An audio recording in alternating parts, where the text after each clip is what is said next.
Every night, I have this nightmare that he will walk into my room again. It is the scar I am still dealing with daily. When the crisis in the Northwest began, my parents sent me to my uncle who promised to take great care of me. Actually, he took care of me by sneaking into my room at night, causing me excruciating pains. 12-year Harriet came to me, referred from the Regional Delegation of Women's Empowerment and the Family. And she came by a good Samaritan who saw her stranded and ran to her, crying, not wanting to get back home because of what she has experienced over time, repeatedly in the home. And she never wanted to go back to the same person who has been putting her through the pain. He promised to kill me if I dared open my mouth. Every midnight knock at my door was synonymous to more pain for me to endure. It was actually not very easy confiding in us when she first met us, because she was not sure who she's confiding in. This is very discreet information, and she's not very sure who we are.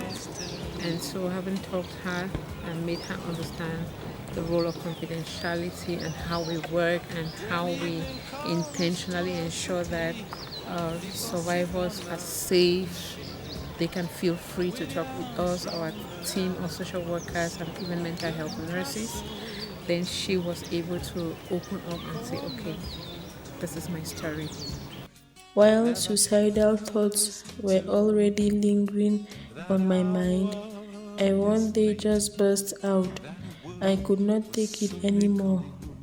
Like Harriet, note that that's a pseudonym, it's not her real name. There are countless other girls, and including women, who suffer rape and repeated rape in the ongoing Anglophone crisis. Before the Anglophone crisis set out, we normally would have 2-3 cases in a week per se. But with the ongoing crisis and in the recent past, we have been having not less than 5 cases at times in a day, at times in a week. Though it was very difficult for me to open up at first, once I bridged that gap, my healing journey began. Unfortunately, a good number of them do not really want to talk about it. They don't really want to have anybody intervene in it, only for medical intervention, nothing else. He said, I will die if I talked. I did not die, and I am healing instead.